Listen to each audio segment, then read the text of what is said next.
ses responsabilités. Père, au nom de Jésus-Christ, je lève la voix vers toi pour te demander de me remplir de sagesse et d'intelligence. Je veux me faire connaître de ce peuple et te faire connaître. Que ces enfants aient confiance en moi. Permets-moi de communiquer avec leur cœur, de partager ta pensée avec eux.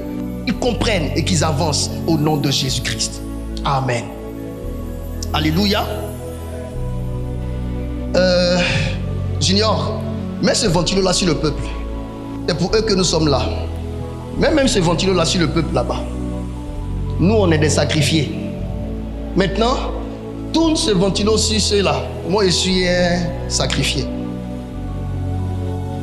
On peut avancer? C'est pour vous que nous sommes là. C'est à cause de vous que Dieu m'a appelé. Je dois mon appel à Dieu, mais aussi à vous. Parce que sans vous, Dieu ne m'aurait pas appelé. Amen. On peut avancer? On va aller vite. Prendre ses responsabilités, c'est la nécessité morale de remplir un devoir, virgule, un engagement. Suivez-moi très bien. Prendre ses responsabilités, c'est la nécessité morale de remplir un devoir, virgule, un engagement. Que tous mes fils qui sont appelés à être des serviteurs de Dieu ou des ouvriers dans cette église prennent les enseignements là d'une autre façon. Parce que vous êtes appelés à enseigner, à traduire ce que je vous enseigne à vos frères. L'église va grandir et il faut que j'ai des ouvriers, des disciples autour de moi qui auront cette capacité-là de transmettre ce que j'enseigne. Donc prenez mes enseignements, gardez-les. Demain, vous aurez enseigné ça à vos frères qui arrivent. Il s'agit de la capacité à assumer ses actions. Il s'agit de la capacité à assumer ses actions. Bonnes ou mauvaises.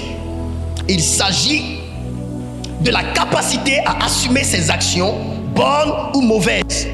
De se soucier de la qualité de son travail. De la qualité de son travail, de ses paroles et de ses actions. De se soucier de la qualité de son travail, de ses paroles et de ses actions. C'est la définition de prendre ses responsabilités. Alléluia. Une autre chose que j'aimerais dire, et ça, je veux ouvrir l'esprit de tout un chacun. La logique dans la vie, c'est qu'un enfant qui naît soit à la charge de ses parents. Ça, c'est la logique dans la vie. N'est-ce pas? La logique dans la vie, c'est qu'un enfant qui naît soit à la charge de ses parents. Dans la parole de Dieu, nous voyons comment Abraham a milité pour que son fils Isaac ait du succès dans la vie. Il a entretenu Isaac dans la maison. Il a éduqué selon les ordonnances de Dieu. Il est même jusqu'à aller à demander la femme qu'il faut pour son fils. Il a envoyé son serviteur le plus vieux dans une contrée pour choisir une femme pour Isaac. Parce que pour lui, un enfant qu'on aime, pour qui on a de l'estime, à qui on veut faire du bien, s'il fait un mauvais choix de femme, il détruit sa vie. Abraham a été là pour aider son fils à obtenir une femme qui correspond à ses prérogatives pour son fils. Quand vous voyez la façon dont Abraham a géré la vie de Isaac, vous pouvez comprendre comment Isaac a réussi sa vie. Isaac avait un père qui était soucieux de lui. Isaac avait un père qui prenait soin de lui. Isaac avait un père qui prenait ses responsabilités vis-à-vis de lui. Avant de mourir, il lui a légué son héritage naturel. Il n'a pas béni son fils parce que son fils était déjà le fils de la promesse. Donc il n'a pas béni son fils pour lui donner des choses spirituelles. Mais tout ce qui était matériel, il lui a donné. Ça, c'est un père. On peut avancer? Nous avons vu comment Rebecca, qui est la femme de Isaac, après avoir entendu Dieu lui parler sur la position que lui Dieu a concernant son deuxième jumeau, a milité pour que Jacob prenne la bénédiction de son frère en lieu et place de son frère. Pourquoi Rebecca a-t-elle dit à son fils, j'ai entendu ton père dire, va me faire aimer comme j'aime, afin que mon âme te bénisse. Mon fils, lève-toi, va dans le troupeau de ton père, prends un chevreau, je vais l'apprêter pour que tu partes, rentrer derrière ton père, afin qu'il te bénisse. Pourquoi elle a fait ça? Elle a fait ça parce qu'elle avait entendu Dieu lui dire, quand elle était enceinte et que les enfants se heurtaient dans son ventre, le deuxième sera le plus grand. Le premier sera assujetti au deuxième. Ayant entendu Dieu lui dire ça, elle s'est battue pour que ce que Dieu a dit s'accomplisse dans la vie de son fils. C'est ça, être une mère. Écoutez-moi bien, hein, je m'en vais loin. Dans la même parole de Dieu, on a vu aussi l'exemple d'une maman qui s'appelle Anne. On a vu comment Anne a souffert pour tomber enceinte. Avant qu'elle ne tombe enceinte, elle a fait un vœu à l'Éternel. Cet enfant-là, si je le reçois, je te le donnerai. La Bible dit, quand l'enfant a grandi, elle a pris l'enfant, elle lui a porté un vêtement de faute de lin, elle a emmené l'enfant dans la maison de Dieu, auprès du sacrificateur de Dieu, Élie, et elle lui rendait visite chaque année. Pourquoi elle prenait tant soin de cet enfant? Parce qu'elle avait fait un vœu avec cet enfant. Elle savait que cet enfant n'était pas un enfant ordinaire et que cet enfant était un enfant sous contrat. À cause de ce que cet enfant était un enfant sous contrat, il fallait qu'elle fasse tout pour que l'enfant remplisse ses engagements vis-à-vis de Dieu, qu'il réussisse. C'est pourquoi regardez dans toute la vie des prophètes, un prophète qui avait un parcours sans faute était Samuel. Parce que sa mère avait milité pour que cet enfant soit un vrai enfant de Dieu. On peut avancer? Dans la même parole de Dieu, on a vu comment, au temps de Moïse, Pharaon a dit, tuez tous les enfants mâles qui vont naître chez les Hébreux. La mère de Moïse a été la seule femme à avoir accouché d'un enfant mâle. La seule à avoir accouché d'un enfant mâle et à avoir pris la décision de ne pas le tuer. Si cette femme ne protégeait pas Moïse, est-ce que Moïse allait accomplir sa destinée? Cette femme a pris le risque de désobéir à l'ordre de Pharaon. Si Pharaon apprenait qu'une femme avait désobéi à sa parole, il allait donner l'ordre qu'on tue cette dernière. Mais la maman de Moïse a regardé son fils et la Bible dit elle a vu que son visage était beau. Cela veut dire qu'elle a découvert la destinée de l'enfant. Elle a pris la décision d'aller contre ce que Pharaon a dit.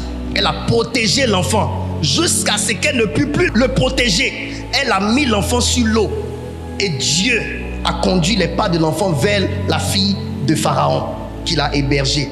Et cette dernière l'a ramené à cette femme pour qu'elle puisse s'occuper de lui jusqu'à un certain âge et qu'il retourne dans le palais du roi Pharaon. Si une maman n'avait pas pris le risque de protéger cet enfant, est-ce que cet enfant allait vivre pour pouvoir accomplir ce pourquoi il est né? Non, on ne peut pas réussir sans aide. Mais les enfants qui naissent sont à la charge de leurs parents. Allons-y doucement.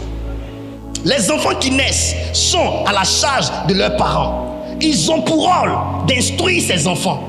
Ils ont pour rôle d'éduquer ces enfants. Ils ont pour rôle de nourrir ces enfants. Ils ont pour rôle de montrer le chemin à ces enfants. Ils ont pour rôle de tracer les sillons favorables pour ces enfants. Ils ont pour rôle d'équiper ces enfants pour qu'ils deviennent quelqu'un dans la vie. Proverbe chapitre 22, verset 6. Allons-y mon fils, acclame Jésus. Je lis la parole. Instruis l'enfant selon la voie qu'il doit suivre. Et quand il sera vieux, il ne s'en détournera pas. L'impact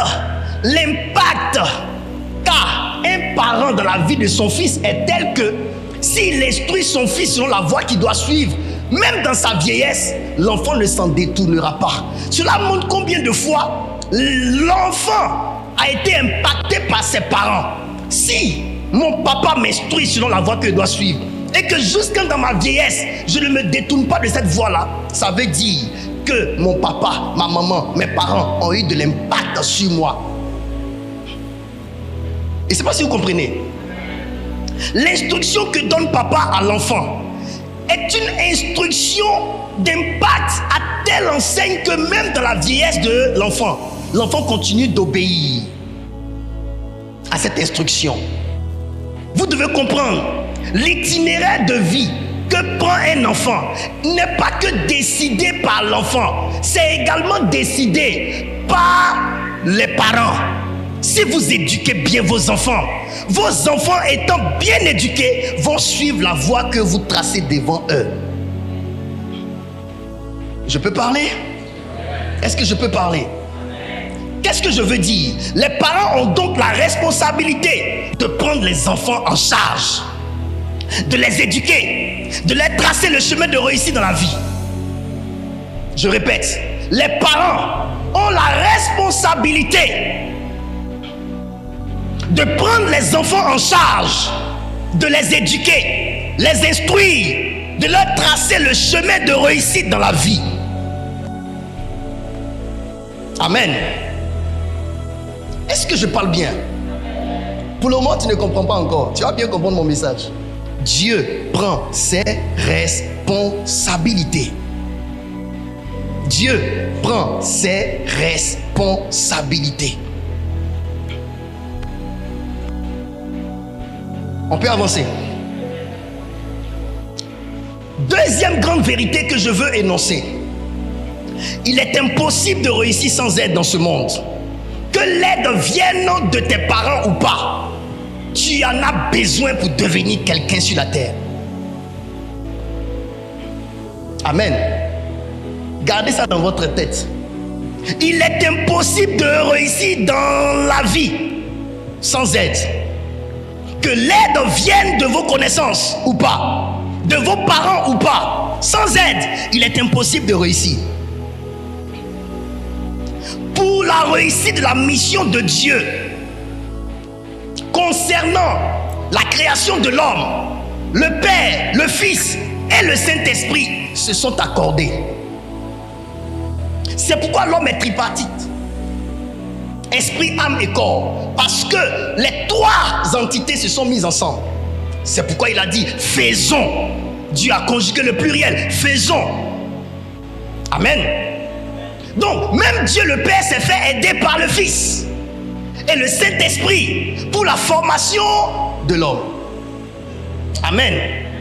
Il y a des choses dont la faisabilité dépend de deux. De la fusion des gens. Et il n'y a pas de fusion sans fusion. Vous devez comprendre cela.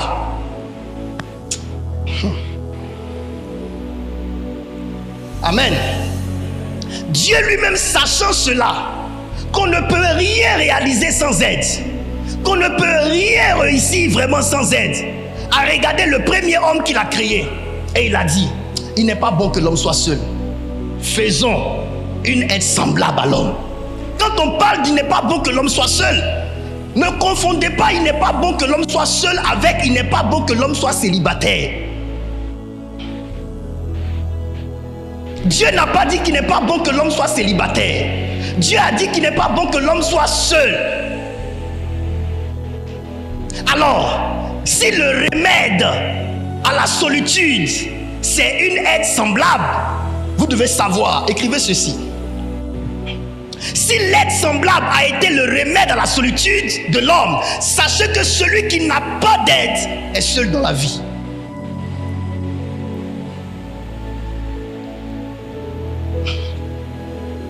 Si l'aide semblable a été le remède à la solitude de l'homme, sachez que celui qui n'a pas d'aide est seul dans la vie. Alléluia. Pourquoi Dieu rajoute une aide semblable? Parce que celui qui ne t'est pas semblable ne composera pas avec ce que tu vis, ne sentira pas tes émotions, ne partagera pas tes déboires, ne partagera pas tes crises. Il faut que tu sentes ce que je sens pour pouvoir me comprendre et m'aider. L'aide semblable est faite pour le partage des besoins. L'aide semblable est faite pour le partage des émotions. L'aide semblable est faite pour le partage des sensations, pour la compréhension et le partage des problèmes. Est-ce que vous me comprenez? Aimé, tu me comprends? Parfait, tu me comprends? Junior, tu me comprends? Il n'est pas bon que l'homme soit. Je lui ferai une aide. Pourquoi? Parce que celui qui n'a pas d'aide est seul. L'aide semblable a été le remède à la solitude de l'homme. Vous comprenez ce français? Vous comprenez cette révélation? Si Dieu dit il n'est pas bon que tu sois seul, et que finalement pour ne pas que tu sois seul, il décide de te donner une aide semblable, c'est que l'aide semblable est le remède à la solitude. Si l'aide semblable est le remède à la solitude, c'est que celui qui n'a pas d'aide semblable est seul. Et j'aimerais dire à quelqu'un, parlant d'aide semblable, on ne parle pas seulement de femmes à marier, d'hommes à marier. On parle d'une personne qui te comprend. On parle d'une personne qui compatit à tes douleurs. On parle d'une personne qui sait se mettre à ta place. C'est pourquoi on parle de semblable. Tu peux marier une femme et elle peut ne pas être une aide semblable pour toi. Parce qu'elle ne comprend pas ta vie. Elle ne comprend pas tes peines. Elle ne comprend pas tes douleurs. Au contraire, elle amplifie tes douleurs. Une aide semblable n'est pas une femme avec qui on couche. Une aide semblable est une bonne âme. Je dis quoi? Une bonne âme. Une âme sensible. Une âme compatissante. Une âme qui se met à ta place.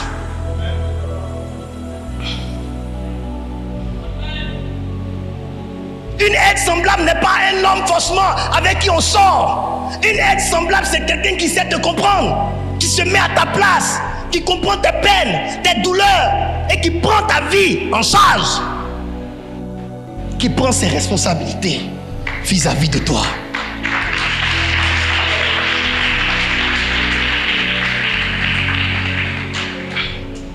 Ton ami peut être une aide semblable là où ton mari n'est pas. Ta camarade peut être une aide semblable là où ta femme n'est pas. Ton père spirituel peut être une aide semblable là où ton père biologique n'est pas. Ton père biologique peut être une aide semblable là où ton père spirituel n'est pas. L'aide semblable, ce n'est pas celui qui occupe le poste d'aide. C'est celui qui a l'attitude d'aide.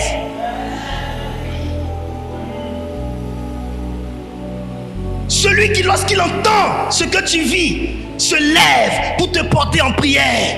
C'est une aide de prière.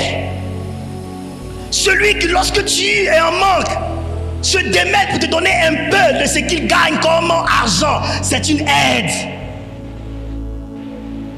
Celui qui t'accompagne à enterrer ton parent est une aide.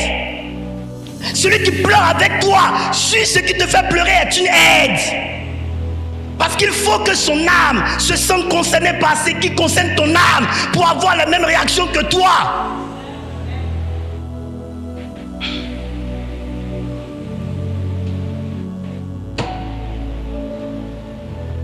Est-ce qu'on peut avancer? Jésus, pour réussir son ministère, s'est choisi 12 hommes. Les 12 hommes sont les 12 disciples. Sans leur concours, sans leur aide, il ne pouvait pas réaliser de grandes choses.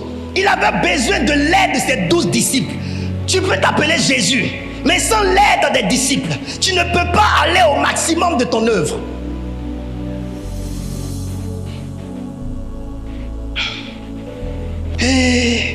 Est-ce que vous comprenez? Criez un peu que je sache.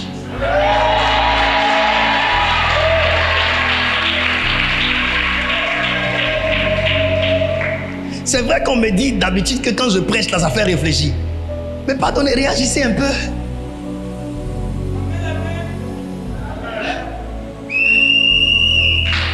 Alléluia. Même si le vent qui souffle ne va pas déraciner l'arbre, mais au moins les feuilles de l'arbre se remuent pour montrer que le vent souffle quand même.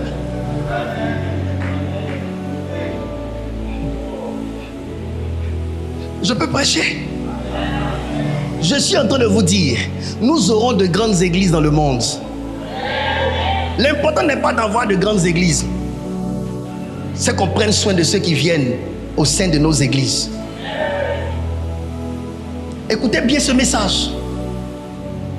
Jésus avait besoin des 12 hommes pour l'aider dans sa tâche. À côté de cela, Jésus avait besoin des femmes, les filles de Souza, les maris de Magdala, qui l'assistaient avec leurs biens. Il avait besoin de ces femmes pour réaliser sa mission. Même si tu t'appelles Jésus, Fils de Dieu, descendu du sein du Père, habitant dans la lumière, inaccessible, tu as besoin sur terre pour réaliser ton ministère, réaliser ta vie.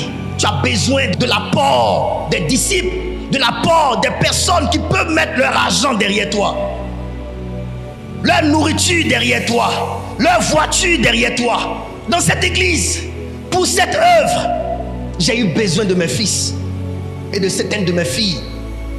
Seul, on ne peut pas réaliser de grandes choses.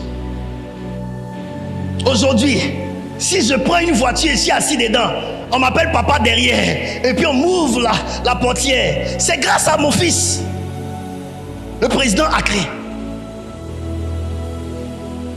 Le président Acré Dulo Romaric. Il a donné l'un de mes prénoms. C'est grâce à lui. Si les dimanches, je viens ici en voiture, c'est grâce à mon fils ministre Boris. Ministre. Il y a longtemps que tu es ministre. Il faut être président maintenant. Si après les cultes, je rentre en Woro Woro, jaune, la voiture Kwashioko, c'est grâce à mon fils.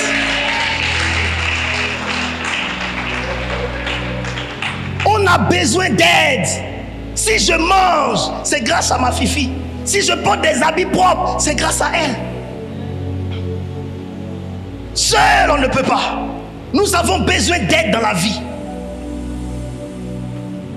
Si je me sens père, c'est grâce à vous tous qui m'appelez papa. Sinon, lorsque Jésus portait sa croix, c'est vrai qu'il s'appelait Jésus. C'est vrai qu'il était courageux et qu'il avait besoin de personne pour l'aider. Même ensanglanté, même battu, même blessé. Il était tellement courageux qu'il a porté.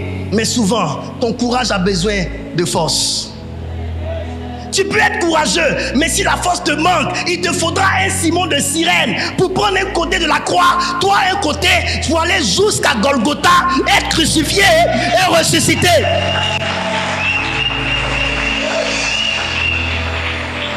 À deux fois, le courage seul ne suffit pas. Associe au courage l'aide d'un frère. Associe au courage l'aide d'une soeur. Car il peut arriver que ton courage manque de force, d'énergie, de capacité.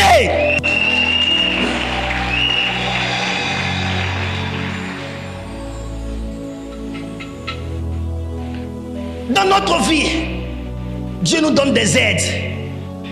Il y a des aides qui t'appelleront pour demander tes nouvelles sans te donner de l'argent. Toute aide n'est pas en termes d'argent, mais en termes de soins. Prendre de tes nouvelles. Quelqu'un qui n'est ni ton frère, ni ta soeur de sang, mais qui t'appelle. Bonjour, comment tu vas? Vous ne pouvez pas savoir combien c'est important d'avoir une personne qui t'appelle. Est-ce que vous savez que souvent vous avez votre téléphone, toute la semaine, le téléphone reste dans votre main. Vous parlez seulement que sur Internet. Aucun appel n'entre. Il y a des aides qui prennent de tes nouvelles. Bonjour, Aka Jésus, comment tu vas mon fils? Comment tu vas mon frère? Poto, comment tu vas? Juste ça. Il n'y a pas, vraiment, j'ai un souci. Ça, c'est pas une aide. L'aide qui demande après toi pour t'exposer les problèmes, ce n'est pas une aide, tu es une aide. Mais quelqu'un qui demande après toi, et puis ça s'arrête là. Au commencement, vous penserez que ce n'est pas important d'avoir de telles personnes dans votre vie. Mais un temps viendra où Dieu va vous montrer l'importance d'avoir quelqu'un qui prend de tes nouvelles. À l'église ici, il y a des personnes que certains de mes enfants, on a créé une organisation pour appeler les fidèles. Souvent on les appelle, ils nous insultent au téléphone. Merci. T'as appelé pour demander comment tu vas. Quand ils entendent que c'est l'église, non, ils ferment. Pourquoi? Parce que l'église, ça ne va rien leur apporter. Mais écoutez, quelqu'un qui t'appelle, comment tu vas? C'est de l'or. Jésus, courageux, il porte la croix. 40 coups, il était blessé. Le sang coulait. Il est courageux. il est digne, il ne demande pas d'aide. Il prend, il tombe. Il prend, il tombe. Il prend, il tombe. Il n'ose pas dire aidez-moi. Courageux, digne. Mais écoute, à côté de ta dignité et de ton courage, associe une aide. Associe une aide. Les hommes ont vu que l'homme était fatigué. Simon de Cyrène passait. Ils l'ont saisi. Ils l'ont pris. Simon de Cyrène a commencé à crier sur eux. Arrêtez de le fatiguer. Si vous voulez que je l'aide à porter la croix, ne le battez plus. Il a porté la croix avec lui. Jésus le regardait. Ils marchaient ensemble, jusqu'à arriver à Golgotha. Il n'a pas pu lui dire merci en ouvrant la bouche, mais son regard a suffi pour que l'homme sache qu'il était reconnaissant.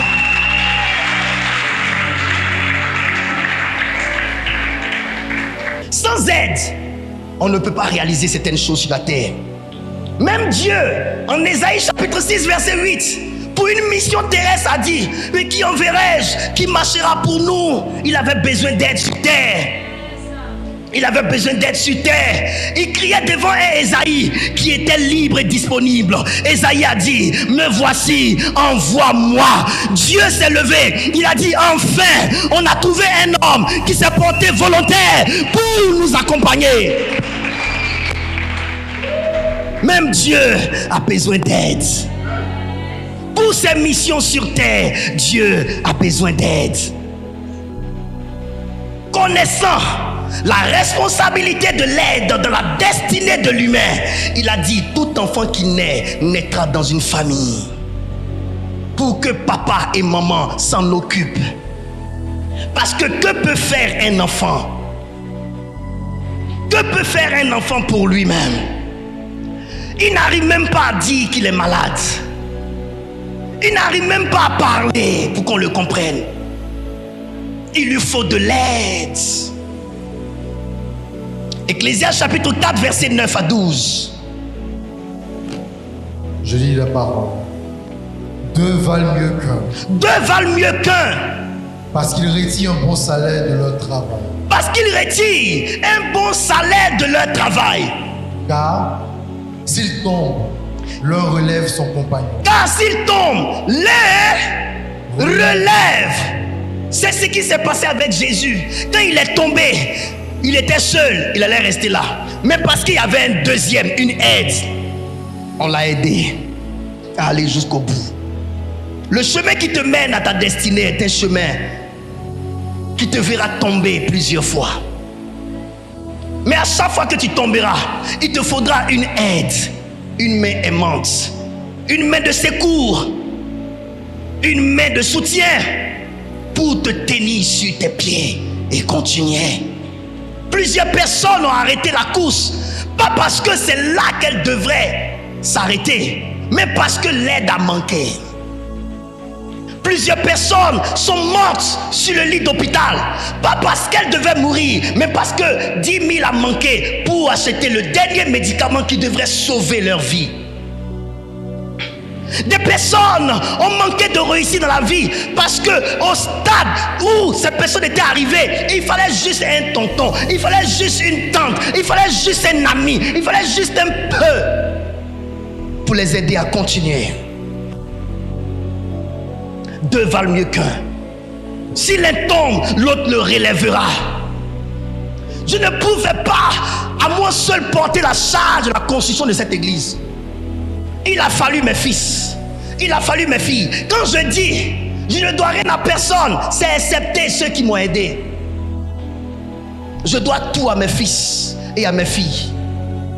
C'est pour cela, peu importe l'heure, quand ceux qui ont été là pour moi m'appellent, ils sont là. Ils ne peuvent pas gâter mon nom. J'ai toujours été là pour eux. Parce que ton aide est ton allié. Et avec l'aide, on est en alliance. Et l'alliance est un contrat qui engage les deux personnes.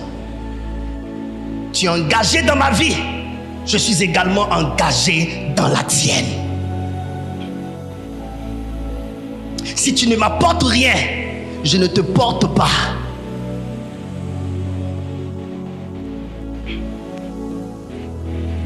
Vas-y, continue.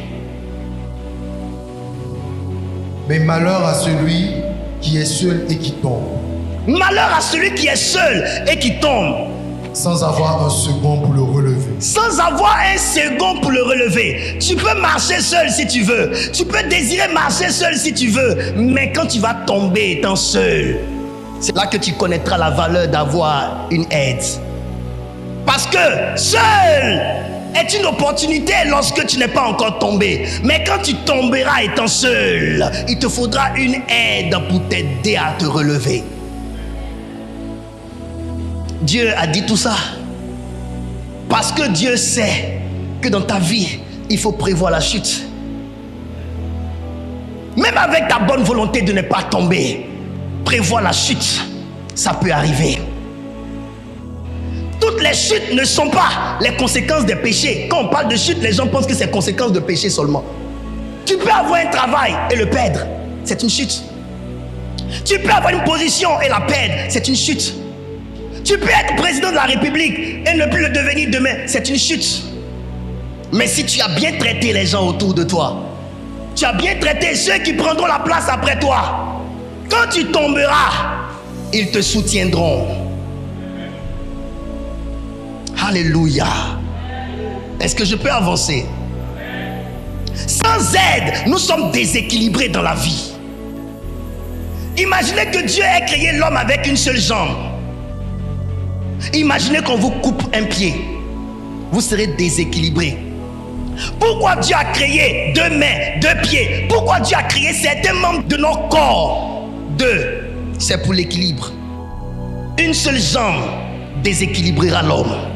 2, ça équilibre. 2 mains, ça équilibre l'homme. Tu peux t'appuyer sur les 2, mais t'appuyer sur une main, ça te déséquilibrera. L'aide crée l'équilibre. Sans aide, nous sommes déséquilibrés dans la vie. Alléluia. Une aide est un soutien. Une aide est un soutien. Une aide apporte. L'aide équilibre. Une aide améliore et performe. Une aide fait gagner du temps. Une aide donne de la vitesse. Une aide abrège tes souffrances. Une aide supporte. Une aide te porte. Une aide saura te cacher et t'exposer à la fois. Une aide saura te cacher et t'exposer à la fois. Parce que ton aide véritable saura, il y a un danger dehors, il faut que je cache la personne. C'est le temps maintenant de l'exposer, une opportunité pour que la personne fleurisse, on t'expose. Une aide saura te cacher et t'exposer à la fois. Une aide saura te faire des reproches constructifs. L'aide n'est pas là seulement pour te dire oui à tout. L'aide te fait des reproches constructifs. Tu sens dans les remarques que l'aide t'apporte, te fait, qu'elle veut ton bien. Ah ma soeur, tu sais je t'aime bien, mais ta façon de gérer ton mari là change. Si tu fais ça, ton foyer va... Si tu n'aimes pas les reproches, que tu veux abandonner une personne qui te fait des reproches constructifs, tu vas rester seul sans aide. Acceptez que les personnes qui vous aiment vous aident en vous faisant des reproches constructifs. Ah ma soeur, sérieusement, tu dégages de mauvaises odeurs. Quand on te dit ça, ça frustre. Mais c'est bon que moi, ta soeur, je te le dise. Qu'un jour tu partes chez ton gars, au premier rendez-vous, le gars est comme ça. Quand il s'en va, tu l'appelles, il ne décroche plus. C'est vraiment nous qui l'a chassé.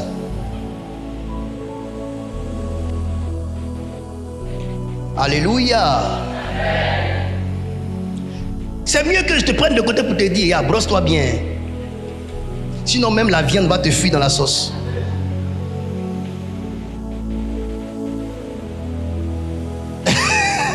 Hé, Franck Romaric, où tu prends tes choses là? En tout cas, j'ai eu une petite vision de quelqu'un qui mangeait et puis la viande a commencé à courir à cause de ses dents. Oh, car Jésus, ne sois pas déçu. Il fait ça, hey, Daddy. Oh, c'est Doi, c'est Doi. C'est Doi, mon fils. Alléluia. On peut avancer. Une aide te pousse à aller de l'avant. Une aide cherche tes intérêts. Tes intérêts à toi et non ses intérêts.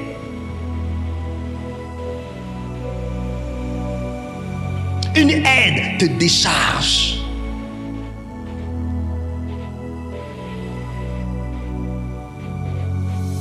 Amen. Si vous cherchez de l'aide et que vous êtes dans une relation dans laquelle c'est vous seulement qui donnez, c'est vous l'aide véritable. Et je ne sais pas si vous comprenez. Si vous cherchez de l'aide et que vous entrez dans une relation et que c'est finalement vous qui apportez à tout moment, sachez que c'est vous l'aide véritable. L'aide, c'est celui qui donne plus, qui apporte plus. Et je ne sais pas si vous me comprenez. L'aide véritable n'est pas la personne qui profite. C'est la personne qui fait profiter qui est l'aide véritable. Et je vais parler maintenant. L'aide n'est pas un profiteur, mais un pourvoyeur. L'aide n'est pas un profiteur, mais un pourvoyeur. La question que je pose à Aimé, mon fils, tu as une aide pour moi, pour cette église, ou bien c'est l'église qui a une aide pour toi? Va réfléchir à la maison. Et tu m'envoies la réponse dimanche. Junior, toi qui ris là, à ton tour, es-tu une aide? Ou bien c'est l'église qui est ton aide? Parfait. Bienvenue. Est-ce que c'est toi qui as une aide pour nous? Ou bien c'est nous qui le sommes pour toi? À partir d'aujourd'hui, posons-nous la question. La relation dans laquelle tu es, amicale, relation avec tes parents, es-tu l'aide? Ou bien c'est eux l'aide pour toi? On peut avancer. L'aide saura te témoigner la compassion. L'aide saura te témoigner la compassion, la fidélité et l'amour. Une aide te témoignera sa fidélité. Je suis avec toi. Dans les pires moments, il est là. Dans les difficultés, l'aide est là. Même quand l'aide ne peut pas être là physiquement, l'aide se fait représenter par quelqu'un ou par quelque chose, un présent. L'aide te marquera de sa loyauté. L'aide te témoignera de son amour. L'aide peut être blessée, mais son amour la met au-dessus. Une aide peut être blessée par la personne qu'elle est censée aider, mais son amour pour la personne l'amène à se mettre au-dessus. Jésus a été blessé par Pierre. Cependant, il aimait tellement Pierre qu'il s'est mis au-dessus de la trahison de Pierre. On peut avancer.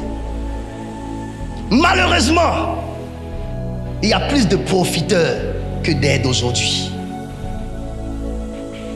Nos parents, censés être des aides pour nous enfants, nous utilisent aujourd'hui comme leur fonds de commerce, poussant leurs filles de 15 ans, 16 ans, 17 ans, ayant des rondeurs, à se vendre avec des hommes riches pour qu'ils puissent se maintenir dans la vie. Écoutez bien ce message. Nos parents censés être des aides pour leurs enfants aujourd'hui utilisent leurs enfants comme leur fonds de commerce, comme leur moyen de se maintenir dans la vie, poussant leurs filles à tomber dans les bras des hommes nantis, sans avoir de l'amour pour eux, juste parce que les parents veulent profiter de l'argent de ces personnes pour se maintenir dans la vie. On peut avancer. Les jeunes serviteurs de Dieu, ayant des petits ministères, ont jeté les regards loin vers des pères spirituels ayant des grands ministères, se disant: si je vais vers ce père qui a un grand ministère, un grand impact, un grand don, un grand pouvoir, il m'aidera à réussir. Mais déception. En allant chercher de l'aide auprès de ces pères grands, perchés au sommet des montagnes, ils nous ont pris pour faire leur marchepied, posant leurs pieds sur notre dos, sur nos dîmes, sur nos offrandes, pour se maintenir tête haute au sommet des montagnes. On s'est dit, ils sont grands, ils n'ont pas besoin forcément de nous. On ira plaider pour qu'ils nous acceptent, afin de nous introduire dans leur système de grandeur, ne sachant pas qu'ils nous attendaient pour utiliser nos dîmes, nos offrandes et nos dons pour se maintenir dans leur monde idyllique. Et quand tu ne donnes pas de dîmes et d'offrandes, ils ne se préoccupent pas de savoir si ça va chez toi ou pas. Tout ce qu'ils savent faire, c'est de te reprocher les dîmes que tu n'envoies pas, te reprocher les offrandes que tu n'envoies pas. Un vrai père et une aide qui a toujours vu son enfant lui apporter. Et quand il voit un mois, l'enfant n'arrive pas à le faire, il se demande, cet enfant qui a toujours fait, s'il ne le fait pas, qu'est-ce qui se passe dans sa vie? Je vais pouvoir. On ne cherche pas à vérifier, on ne cherche pas à savoir. On te dit, tu n'emmènes plus, tu es un mauvais enfant.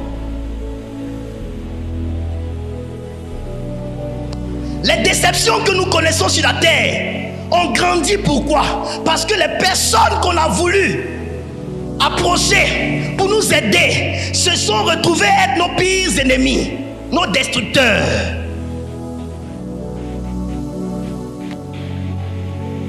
Est-ce qu'on peut avancer?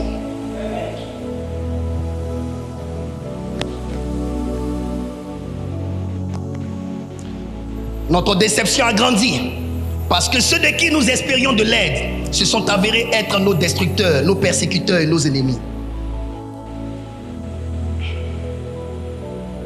Les parents utilisent leurs enfants aujourd'hui pour se maintenir dans la vie. Les pères spirituels utilisent leurs enfants spirituels pour accomplir leur ministère sans penser à leur ministère et même à leur vie. Que tu sois attaqué ou pas, c'est pas leur problème, envoie la dîme. Que tu sois malade ou pas, c'est pas leur problème, envoie la dîme.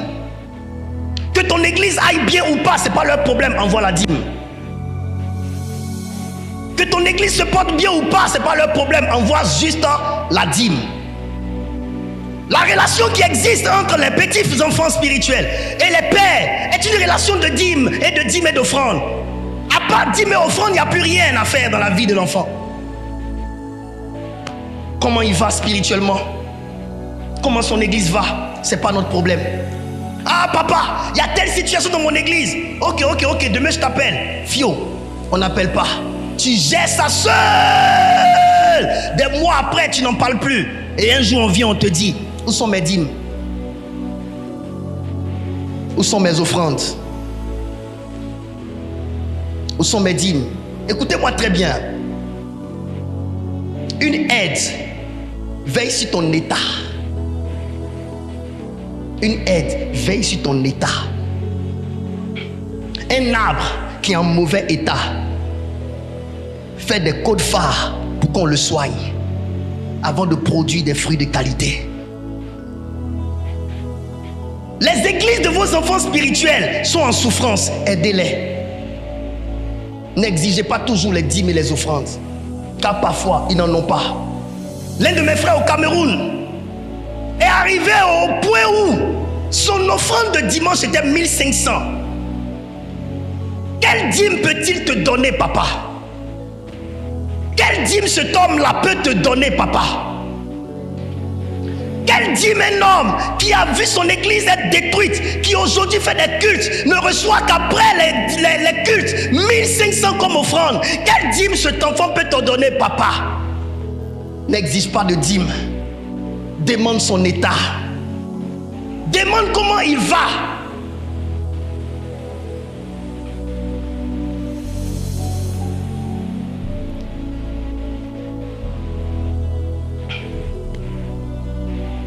On peut avancer. Je veux rendre honneur à tous ces pères qui malgré tout, à toutes ces mères qui malgré tout savent s'oublier pour promouvoir la vie de leurs enfants. Il y a des moments à célébrer. Elles n'ont pas fait école. Elles vendent leur baka. Elles prennent ça pour payer les études de leurs enfants. Vous enfants, dont les mères n'ont pas grand chose, ont vendu leur djumblé au marché, ont vendu leur aubergine au marché, ont vendu leur placali devant la porte de la maison pour vous donner le transport pour aller chercher du travail. Quand Dieu vous bénit, n'allez pas mettre ça dans garçon, n'allez pas mettre ça dans femme, mettez ça dans votre mère.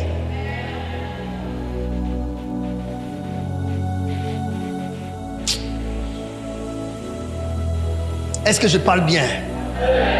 Il y a des papas qui n'ont pas grand-chose, mais ils sacrifient le peu qu'ils ont pour pousser leurs enfants. Et ils sont sincères envers leurs enfants.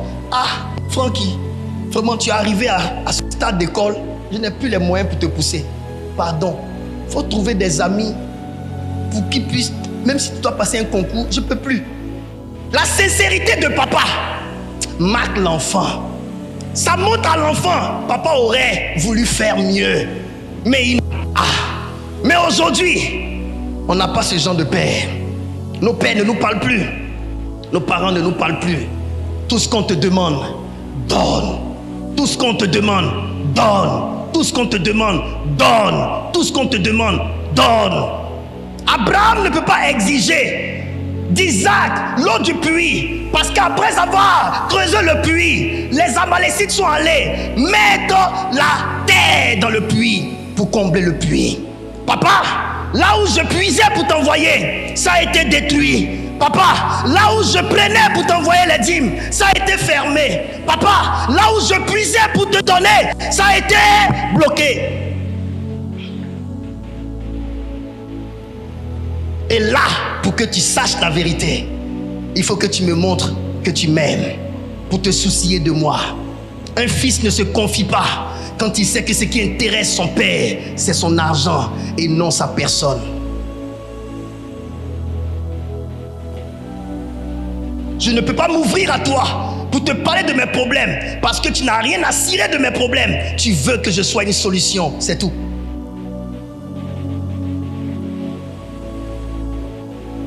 Est-ce que quelqu'un est là?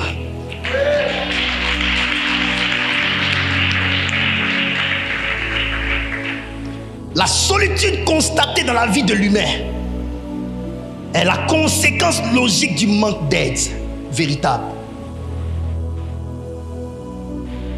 Dieu est conscient du poids de la vie. Dieu est conscient du poids du ministère. Dieu est conscient du poids de l'appel. Dieu est conscient du poids de ton appel.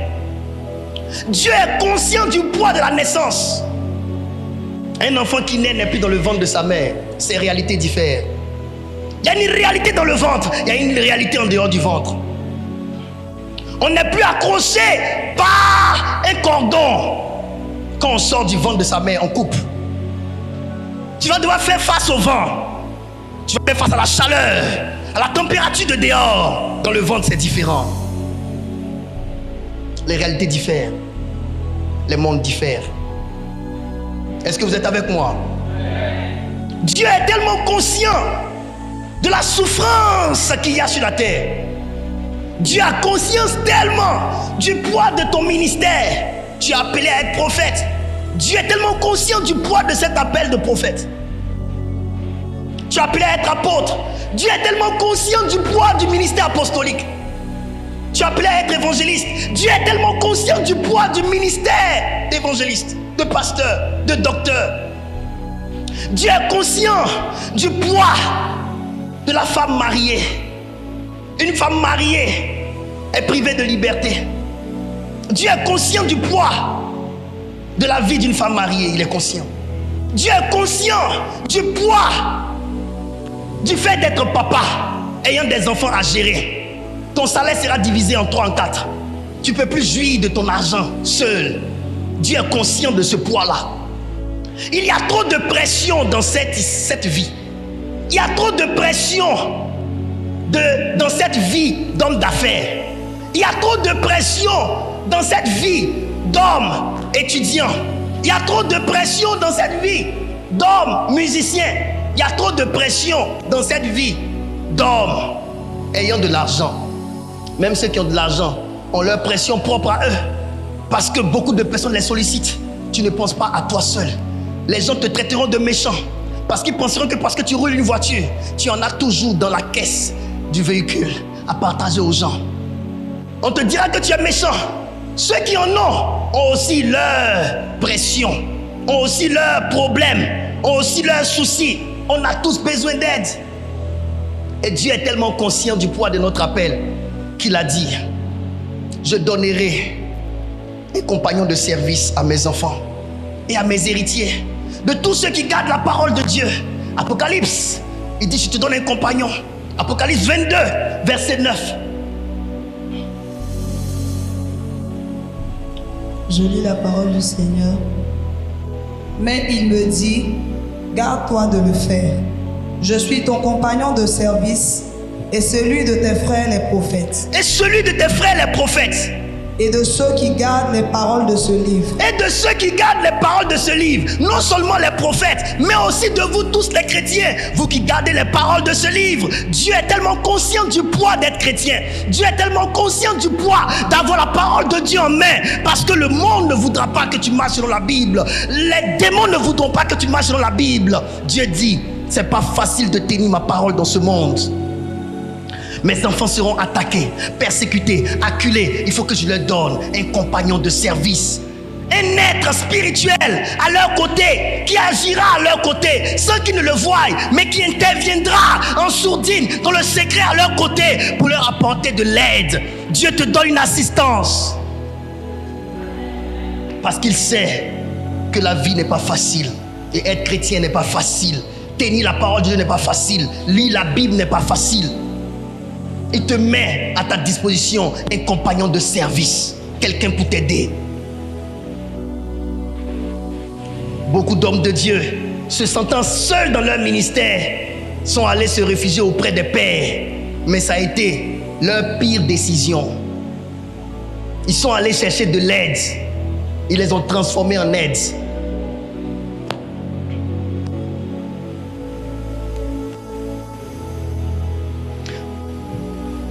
On a toujours cru que les grands seraient des aides pour les petits.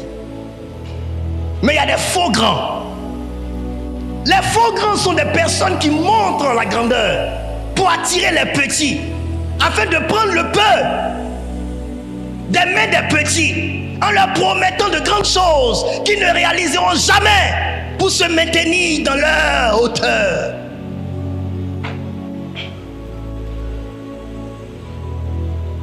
Petit enfant de Dieu, petit prophète, petit serviteur de Dieu, jeune serviteur de Dieu,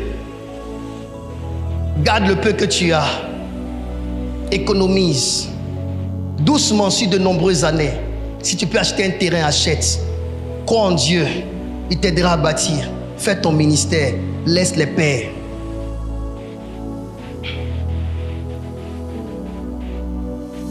Ou si tu veux un père, prie que Dieu te conduise vers un vrai père qui est une aide. Et non un père qui attend tout de toi pour se maintenir dans les hauteurs. Même pour demander, faites semblant d'être intéressé à la vie des gens. Même pour demander à quelqu'un, faites semblant d'être intéressé à la vie des gens. Faites semblant de demander si les gens vont bien avant de demander l'argent. On se sent seul dans ce monde parce que aucun témoignage d'amour les manifestent autour de nous. Tu sens qu'on veut profiter de toi, mais on ne t'aime pas. Toi, tu n'intéresses pas. Mes enfants, dans vos familles, les personnes aujourd'hui qui vous saluent comme ça, si vous n'aviez rien, vous êtes sûr que ces personnes allaient vous saluer comme ça?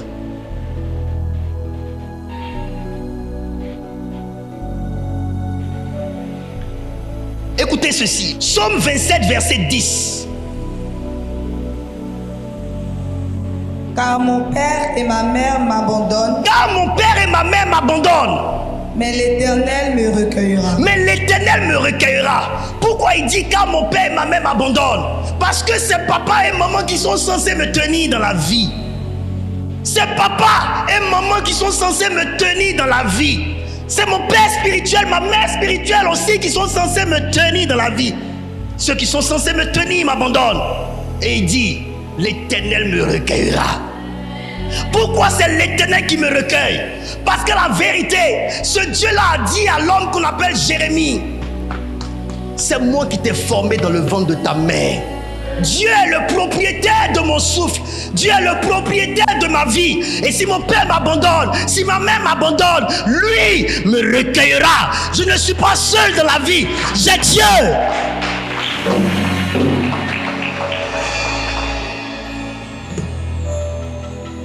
Parents, c'est vous qui avez des mains mûres. Vos enfants, à peine peuvent manier l'épée de la vie. Et c'est eux qui doivent vous porter. Des gens qui à peine savent manier l'épée de la vie. C'est d'eux que vous attendez toute l'aide. Et vous, qui êtes mûrs dans la vie, vous vous êtes mués en profiteurs. Non. Non.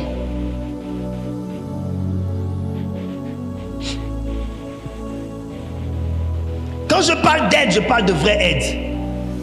Je ne parle pas de cette organisation qui promettait des taxis et demandait aux gens de souscrire et après on fuit avec l'argent des gens. On te donne l'impression de t'aider en te demandant le peu que tu as. Mais parce qu'eux ont besoin de plus grandir. Parce qu'ils t'ont montré qu'ils sont grands. Mais ils ne le sont pas vraiment. Donc ils veulent utiliser maintenant ta naïveté et ta confiance pour devenir ce qu'ils pensaient être, qu'ils ne sont pas. Je parle aujourd'hui. Que quelqu'un m'écoute. Quand je dis la déception de plusieurs personnes est venue des hommes de Dieu en qui ils se sont confiés, les gens ne croient pas. Parce qu'on se dit que l'homme de Dieu ne me fera pas ça. L'homme de Dieu, lui, sera différent envers moi. C'est pourquoi aujourd'hui ça me fait mal de savoir que Dieu vous a donné un pasteur qui est différent. Oh mes enfants, vous ne connaissez pas les hommes de Dieu. Tu rentres dans mon bureau, tu payes rien. Tu sors de mon bureau, tu déposes rien. Souvent tu expliques ton problème, c'est moi-même qui te donne. Et puis tu me manques de respect. Toi, tu n'auras pas d'aide. Tu expliques ton problème, on se lève pour prier pour toi.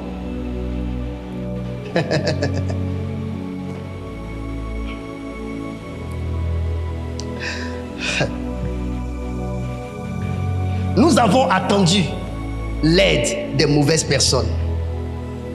Mais souvent, il faut avoir été trahi par les personnes de qui tu attendais de l'aide pour connaître ton aide véritable dans la vie. Oui, Dieu m'a dit, votre problème c'est que vous êtes tourné vers les mauvaises sources. Mais la Bible dit, quand on tourne vers lui les regards. Psaume 34, verset 5. J'ai cherché l'Éternel et il m'a répondu. Il m'a délivré de toutes mes frayeurs. Quand on tourne vers lui les regards, quand on tourne vers l'Éternel les regards, on est rayonnant de joie. On est rayonnant de joie. Et le visage ne se couvre pas de honte. Et le visage ne se couvre pas de honte. C'est parce que tu t'es tourné, tu as tourné tes regards vers les soi-disant grands que ton visage a été recouvert de honte. C'est parce que tu as tourné tes regards vers les mauvaises sources que ton visage est recouvert de honte. Mais quand on tourne vers qui le regard? Quand on tourne vers l'Éternel les regards, on est rayonnant de joie et notre visage n'est pas recouvert de honte. Je bénis Dieu d'avoir été trahi. Je bénis Dieu d'avoir été confus dans ma confiance en des gens. Je bénis Dieu d'avoir été confondu dans ma pleine confiance en des personnes. Ça me permettra de comprendre que je dois tourner vers l'Éternel mes regards. Vous savez quoi? Tant que vous n'avez pas été assez trahi par les hommes sur qui vous comptez, vous ne comprendrez pas la valeur de tourner vos yeux vers Dieu. Il y a des gens qui ne trouveront jamais le chemin qui mène à Dieu tant qu'ils n'ont pas vu les hommes brouiller leur piste. Il y a des gens qui viennent à l'église, mais leur cœur n'est pas fixe sur Dieu. Ils n'ont même pas encore senti Dieu, ni vu Dieu. Merci Seigneur, tu veux que je prêche, donc tu envoies la pluie. Que ton nom soit béni. Quand on tourne vers toi les regards, la pluie descend et la prédication continue. Quand on tourne vers lui les regards, la honte prend fin. Je préfère vivre le goumé-goumé de l'Éternel que de vivre le goumé-goumé des hommes de Dieu. Parce que le Dieu que moi je sais une chose. La Bible dit c'est Dieu qui brise et qui relève. Le même qui va te briser, le même va te relever. C'est le même. Il s'est blessé et il s'est bandé la plaie. C'est l'Éternel. Les hommes, ils savent te détruire et ils ne savent pas te construire. Parce que construire, pour eux-mêmes, leur a pris tellement de temps qu'ils n'oseront pas perdre tout ce temps à construire la vie d'un autre.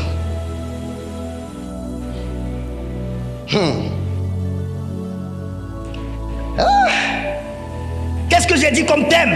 Dieu prend ses responsabilités. Dieu prend ses responsabilités. À quel moment Dieu prend-il ses responsabilités? Lorsque ceux à qui il a confié ta vie ont décidé d'abandonner.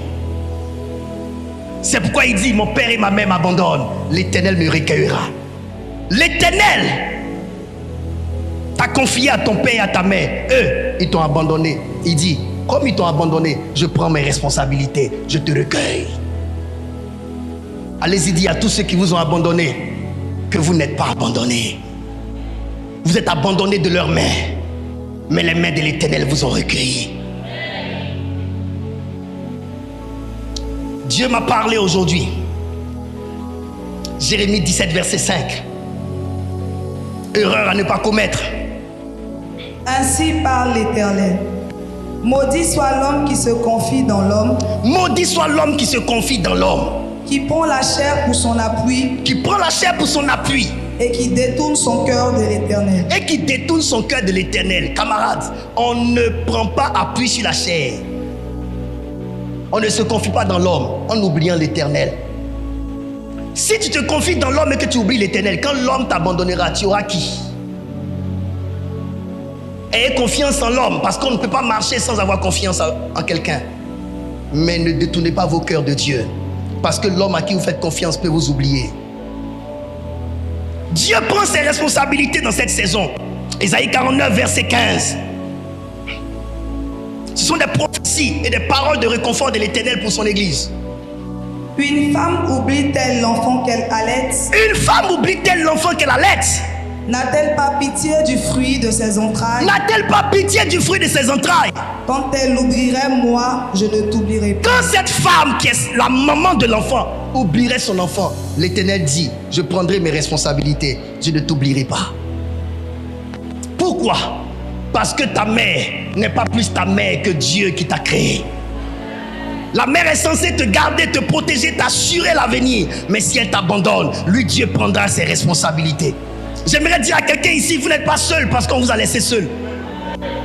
L'Éternel, votre vrai Père, est avec vous. Et si tu ne prends pas cela au sérieux, que tu veux faire la sourde oreille, malheur à toi. Dernière parole, prophétie de l'Éternel. Ésaïe 43, à partir du verset 1er. Ainsi parle maintenant l'Éternel qui t'a créé, ô Jacob. Ô Jacob. Celui qui t'a formé, ô Israël. Celui qui t'a formé, ô Israël. Ne crains rien. Ne crains rien. Car je te rachète. Car je te rachète. Ça veut dire, on t'a vendu.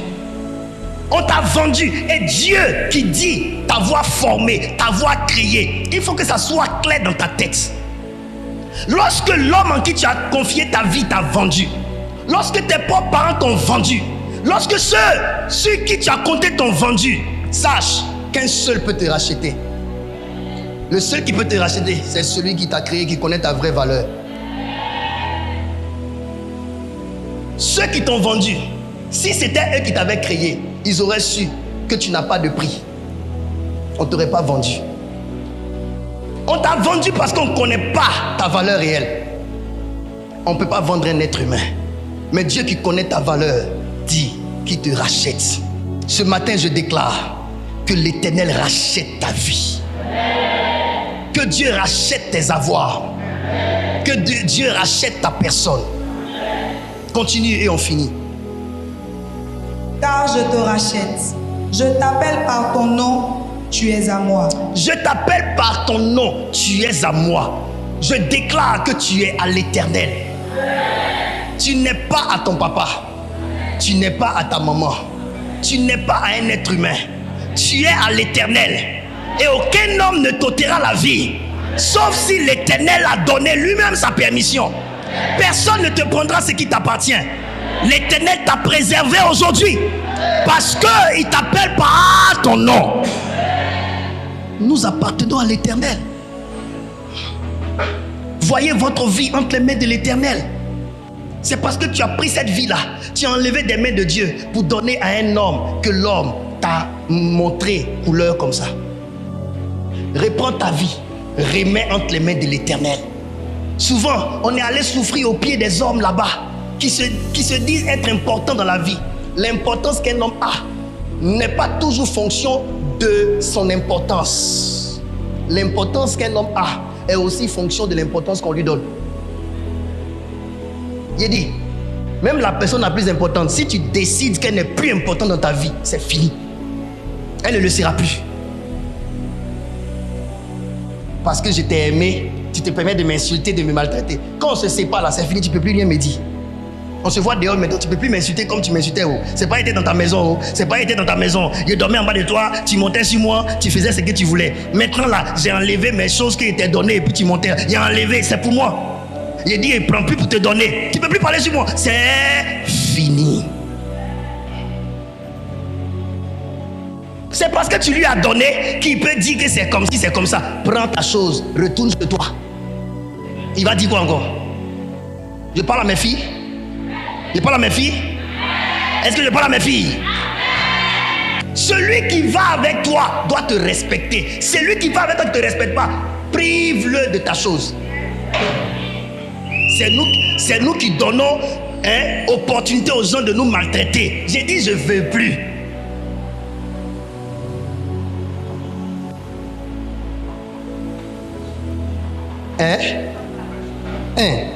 C'est pas qu'il te considère comme une belle femme que tu fais le malin.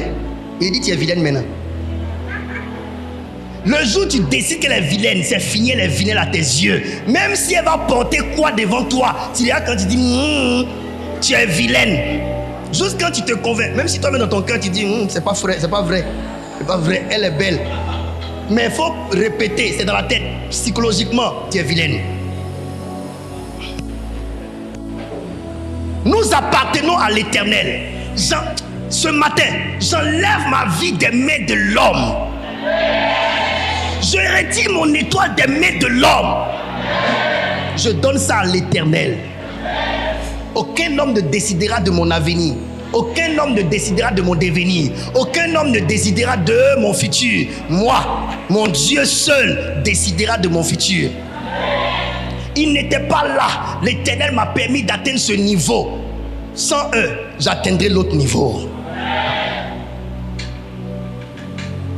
Continue.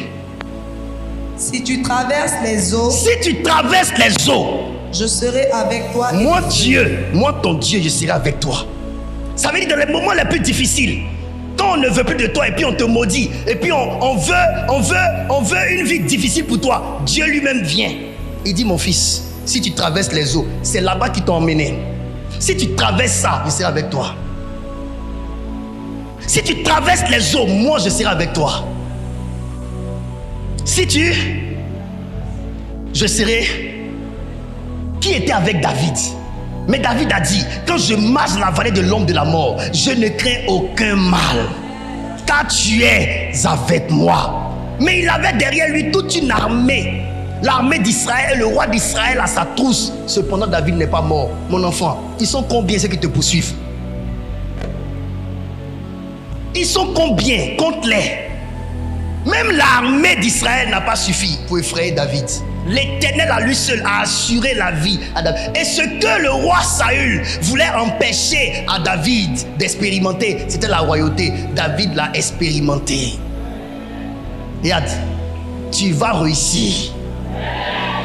Si tu crois en ce qu'on dit là, que tu vas rester là. Tu vas réussir. Au nom de l'Éternel. Que Dieu te bénisse. Que Dieu te garde. Que sa faveur soit sur toi. Que sa grâce soit sur toi. Je finis en disant ceci.